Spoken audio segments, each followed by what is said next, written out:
Santé à présent avec la lutte contre l'excision et les derniers chiffres qui font état d'une nette amélioration. En décembre 2015, 6176 déclarations d'abandon de l'excision ont été enregistrées contre 5935 en 2014. Malgré tous ces efforts, le phénomène persiste notamment dans les zones frontalières. C'est ce qui ressort de l'atelier de restitution de l'étude de l'impact des déclarations d'abandon d'excision. Compte rendu signé Mohamed Dian, Fatima Taba. Des avancées significatives dans la lutte contre l'excision au Sénégal. 241 déclarations d'abandon de l'excision de plus sont enregistrées en 2015.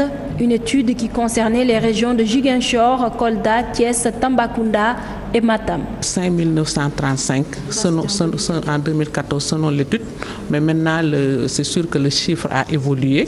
Nous sommes à 6176 maintenant en 2015.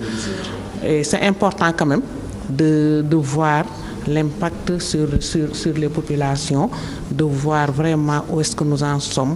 Des déclarations d'abandon de l'excision sont faites, mais l'application pose problème. Le constat dans les zones frontalières.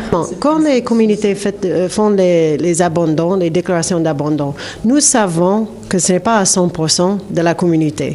Nous croyons que c'est à peu près 70% de la communauté qui accepte, qui adhère. Les zones frontalières, on comprend parce que les pays frontaliers avec le Sénégal, il y en a certains qui n'ont pas de loi. Donc, d'où l'importance quand même d'adopter une approche transfrontalière pour pouvoir bien donc vérifier, bien donc voir quelles sont les populations qui traversent pour aller exciser les filles et revenir. L'UNFPA, l'UNICEF et l'État du Sénégal comptent poursuivre le combat. De nouvelles stratégies de lutte ne sont pas exclues. La stratégie ou les stratégies qui devront être trouvées devront être en phase avec les objectifs de développement durable.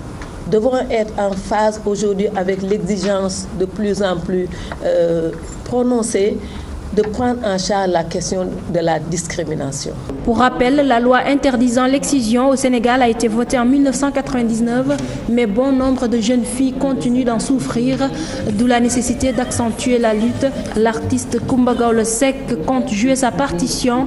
Un single est enregistré pour éveiller les consciences.